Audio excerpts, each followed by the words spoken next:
Muy buenas noches, soy Omar Mariluz y estas son las 5 de las 7. Se nos acaba la semana, hoy viernes 19 de febrero, con un tema que ha generado polémica, ¿no? Por lo que se trata, sobre todo, tiene que ver con impuestos, con intereses moratorios. Me refiero ya a la decisión del Tribunal Constitucional de declarar fundado una acción de amparo, es el término correcto, una acción de amparo que presentó Telefónica contra un cobro de 729 millones de soles que le estaba haciendo la SUNAT. Ojo, no por una deuda, no por el capital, sino por intereses moratorios. Con esta decisión del Tribunal Constitucional, Telefónica no pagaría estos 729 millones de soles. Pero ya estamos conectados con el magistrado del Tribunal Constitucional, Eloy Espinosa Saldaña, que votó justamente a favor de esta acción de amparo, para que nos explique mejor los argumentos detrás de esta decisión y sobre todo las implicancias que va a tener para Telefónica y si podría tener implicancias para casos similares. Magistrado, ¿cómo está? Muy buenas noches. Omar, siempre un gusto estar en tu programa. Y tengo que aclarar que voy a hablar sobre una sentencia que no ha sido publicada todavía, ya que otro integrante del tribunal públicamente ha revelado el presunto resultado del caso. Entonces, por eso me veo obligado aprovechando tu gentileza, a hablar en este espacio. ¿Qué es lo que ha pasado en este caso concreto? En este caso concreto, lo que pasa es, no se discute la deuda, como tú bien has explicado, eso está viéndose en el Poder Judicial. ¿Qué pasa? Telefónica plantea una discusión sobre los intereses. Intereses moratorios son intereses por la demora en pagar. Para ubicar, entonces, magistrado, para ubicar a la gente mejor y esto se grafique de la mejor manera, ¿no? El SUNAT le está cobrando a Telefónica una deuda tributaria, ¿no? Por el no pago de impuestos. Y usted me va a corregir. Entiendo que es de más o alrededor de 2.000 millones de soles. Más o menos. No, eso es lo que se calcula si se suman intereses. Exacto. Tanto los que se van viendo en el tribunal como lo que se está viendo en el Poder Judicial. Es lo que en global le cobra SUNAT a Telefónica y eso hay que desagregar. En global es que aquí hay que aclarar algo. Es en global lo que el SUNAT dice que Telefónica debería pagarle. Ajá. Que no es lo mismo. Sí, claro. Que no es lo mismo. Entonces, ¿por qué hay que poner esto en claro? Parte de esa discusión se da porque entonces yo tengo intereses moratorios, no he pagado una deuda. Entonces la SUNAT en 7 meses resuelve y dice, señores, Telefónica tienen que pagar. Entonces apelan, o sea, voy al superior para ver esto, que es el Tribunal Fiscal, y en el Tribunal Fiscal, que es una instancia administrativa con gente muy valiosa y muy brillante, pero pues hay una omisión gravísima para poder tratar este tema. ¿Sabes cuántos tiempo demoró en tratar el tema el Tribunal Fiscal que había visto la SUNAT en 7 meses? 7 años. 7 años. 7 años. 7 años. Es decir, sin ninguna justificación.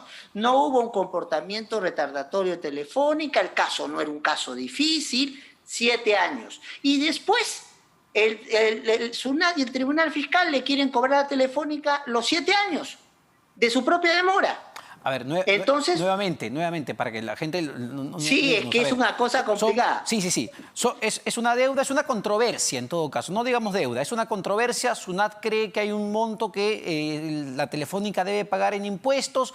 Telefónica dice, no, mira, SUNAT, yo no te tengo que pagar esto. Bueno, nos vamos hasta el Tribunal Fiscal, el ente administrativo, y el ente administrativo se tarda, como usted nos dice, 7 años. En ese proceso, en ese lapso de tiempo de 7 años, se van generando intereses moratorios. ¿Es así? Exacto. Esa es la idea. La consideración del interés moratorio es el interés por la demora en cumplir con el pago. Entonces, Telefónica se espera los 7 años que resuelva la SUNAT y después el Tribunal Fiscal, y después se encuentra que le quieren cobrar toda la demora injustificable.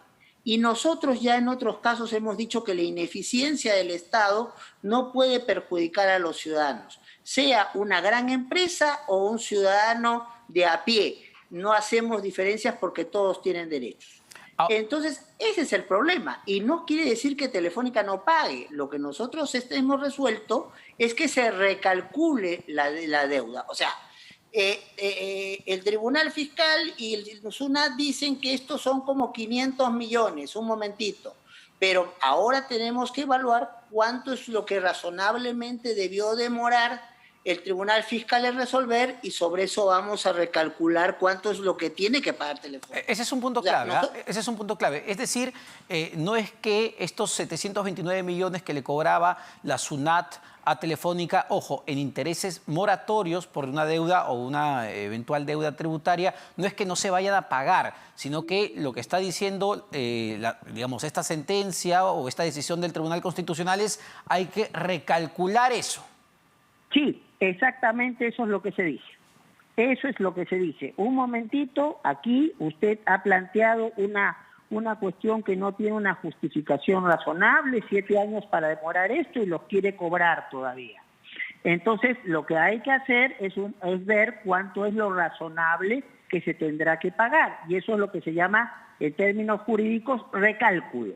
Recálculo de lo que se tenga que pagar. Eso es lo que hemos resuelto. Ahora, o sea, nosotros no le estamos regalando ningún dinero a nadie. Lo que estamos es ante disculpen los amigos que tengo en el Tribunal Fiscal, la ineficiencia del Tribunal Fiscal para resolver un caso a tiempo. Entonces, ¿cuánto es lo que realmente tendría que pagar Telefónica? Y eso hay que determinarlo haciendo el cálculo correspondiente. Ahora, el Tribunal Fiscal, magistrado, no tiene un plazo determinado para resolver este tipo de controversias. Es decir, vamos, ¿se puede tardar 7 años en tomar una decisión? ¿7 años? Lo que pasa es que precisamente con esta sentencia y con algunas otras, porque no es primera vez que esto ocurre, es que le queremos hacer una cariñosa y saludable anotación al Tribunal Fiscal. Lo que está resolviendo es el destino de gente a la cual si se le cobra mucho puede quedarse sin bienes para poder sobrevivir. Entonces es muy serio, esto hay que resolverlo lo más pronto posible. Mire, Omar, sin falsas modestias, yo en este momento, usted entra a la página del tribunal y yo tengo 0 expedientes pendientes en mi despacho. Y he resuelto más de 60.000 expedientes en 6 años. Cuesta, pero hay que hacerlo porque están en juego los derechos de la gente. Y esa es la invocación amistosa que le hacemos al Tribunal Fiscal. No puede demorar 7 años en un caso que no tiene complejidad, porque con eso, entonces, está generando... Olvídese que sea Telefónica porque es una empresa grande. ¿Qué pasaría si fuera una empresa pequeña o una persona individual? De repente la llevas a la quiebra. De repente tiene que vender sus propiedades porque no tiene cómo pagar eso. Ahora, tenía entendido, corríjame por favor, magistrado, si me equivoco, que a partir del 2007 para SUNAT y del 2014 para el Tribunal Fiscal, cuando estas instituciones excedan el plazo legal para resolver una reclamación o apelación respectivamente, se suspende la aplicación de estos intereses moratorios. ¿Esto ya está vigente? ¿No estaba vigente cuando ocurrió lo de Telefónica? Es que no ha sido aplicado en este caso en concreto y por eso... esta bola de nieve que se ha generado solamente con la consideración de intereses, porque nosotros no estamos viendo la deuda principal, eso lo está viendo el Poder Judicial. Ahora, y no sé si sea el caso, porque en el Poder Judicial sí tengo entendido que la Telefónica está en todo su derecho legal de apelar, digamos, de rebatir con sus abogados, y a veces eso genera que los procesos judiciales se extiendan. Pero en el caso del Tribunal Fiscal, la responsabilidad de que esta institución haya demorado 7 años es exclusiva del Tribunal Fiscal, o también puede estar afecta a apelaciones de la empresa, de Telefónica. Mira, querido Omar, yo he mirado el expediente con detalle y hay 3 elementos para ver si un plazo es razonable o no. La complejidad del caso, el caso no es un caso complejo. El comportamiento de las partes, Telefónica no ha demorado en nada el proceso. Mire que yo he resuelto en contra de Telefónica en otras veces cuando Telefónica no ha tenido la razón, pero aquí Telefónica no ha demorado el caso. No es un caso difícil, no es un caso difícil que en la primera instancia la SUNAT se resolvió en 7 meses. Y el mismo caso, sin ningún elemento de juicio adicional, el Tribunal Fiscal se demora 7 años y después quiere cobrar su demora como intereses a Telefónica. Entonces, esto no es un comportamiento razonable de una autoridad, y nosotros no estamos diciendo que la Telefónica no pague, sino que se haga un nuevo cálculo en función a todo este tiempo que no debió demorar el Tribunal Fiscal en resolver. Si SUNAT, que tiene muchísima más carga que ver, lo saca en 7 meses, ¿cuál es la justificación para demorarse 7 años en resolver? No hay justificación. Ahora, magistrado. Entonces, frente a eso, Sí. la inoperancia, la ineficiencia de dependencias estatales no pueden perjudicar a los ciudadanos o a las empresas, sean las más grandes o las más chicas, porque todos tenemos derechos que respetar. Esto, justamente ese punto, ¿no? Esto puede tener implicancias para casos similares. No dudo que haya otros casos idénticos donde los intereses moratorios han ido corriendo mientras el Tribunal Fiscal demora en tomar una decisión. ¿Esto tiene efecto sobre esos casos o cada caso particular va a tener que ir al Tribunal Constitucional? No, son casos distintos, porque hay gente que se cansa de esperar a la respuesta del Tribunal Fiscal y va al Tribunal Constitucional, y a veces, lamentablemente, no podemos atender su caso porque la ley es muy clara, hay que agotar las vías administrativas, salvo en situaciones excepcionales que están debidamente establecidas. Entonces, hay casos donde sí hay un comportamiento del contribuyente que puede excluir, hay casos que son casos complejos, o sea, cada caso tiene su propia mirada, no podemos en el ámbito tributario extender fácilmente una visión donde este caso que sea réplica para otros más, no es tan sencillo en el ámbito tributario. Y cuando el tribunal encuentra un caso que puede ser una repercusión y seguido de la misma manera como otros, lo declara precedente, y este caso no ha sido declarado precedente. Ahora, ¿le preocupa el manejo político que esta decisión ha tenido en las últimas horas, en especial en el Congreso de la República y también en varios candidatos a la presidencia de la República? Usted sabe que siempre el caso de Telefónica e impuestos es muy sensible en el país.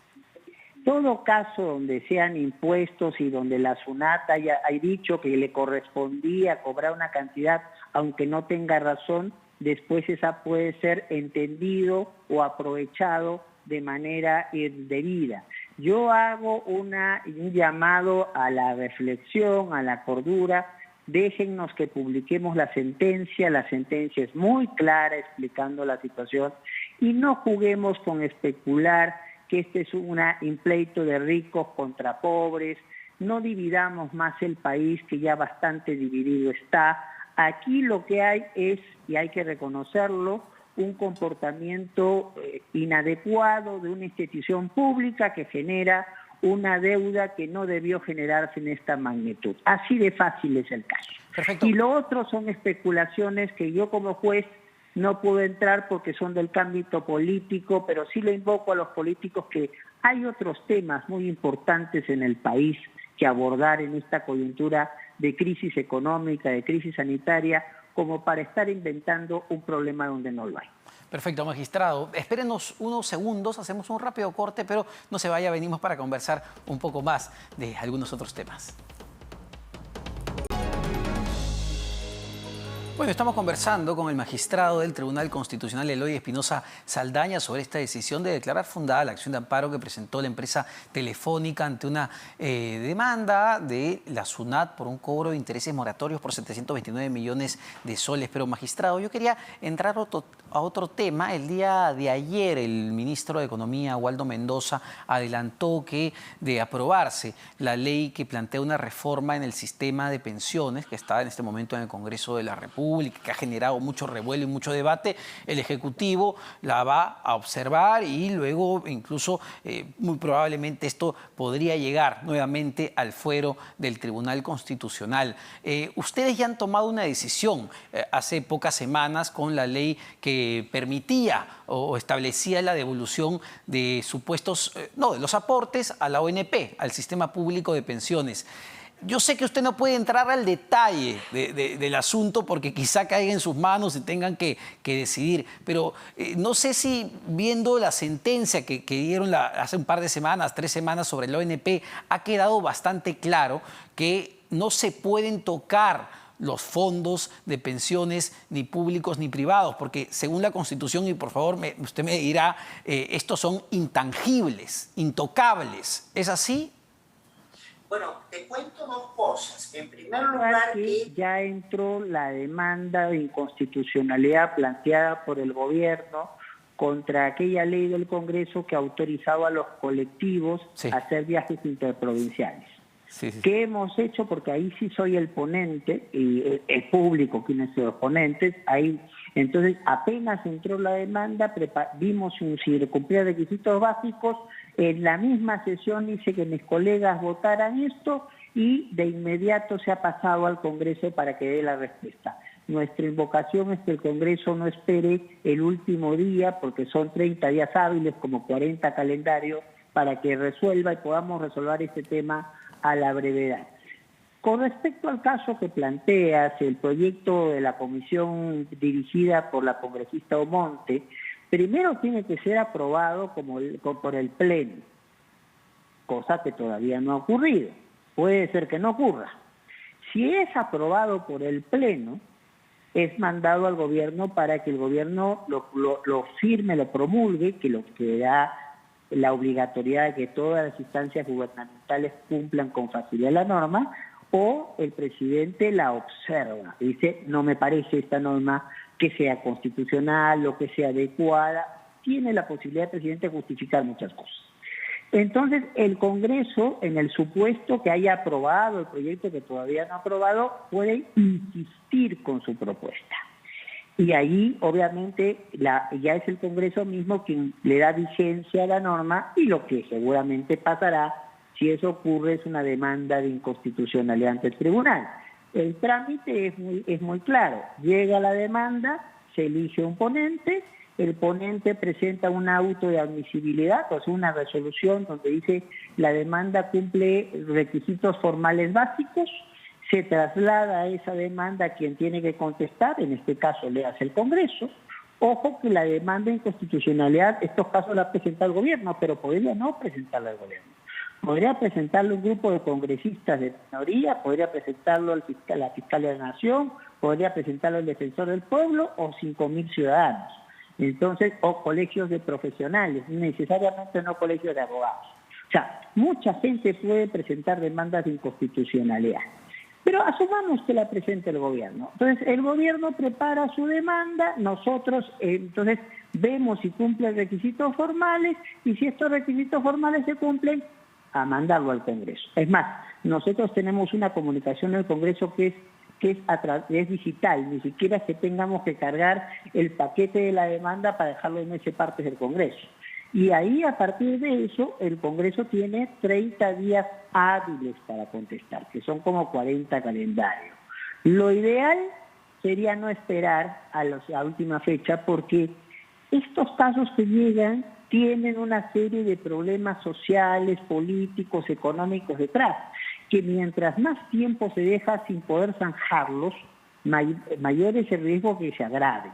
Pero bueno, por eso siempre hacemos una invocación al Congreso a que no se tomen todo el plazo, y que a tal caso algún Congreso modifique la ley y haga que los plazos sean más cortos. Claro, entiendo el lado de los plazos, y mi pregunta iba más por el sentido, no solo por el tema de la reforma de pensiones, sino por las leyes que hemos visto en los últimos meses claramente inconstitucionales, declaradas inconstitucionales en el TC.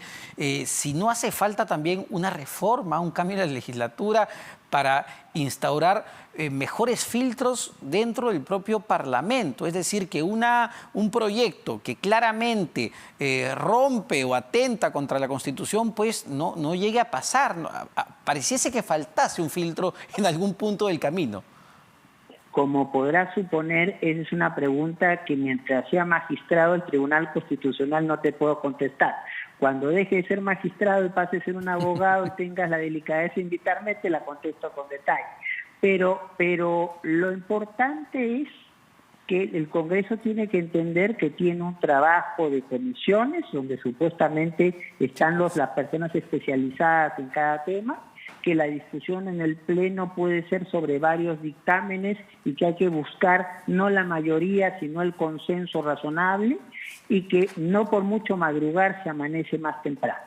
Entonces, a veces hay que mirar, darle vueltas a alguna cosa para que nos salga mejor o no nos salga con algún problema inesperado.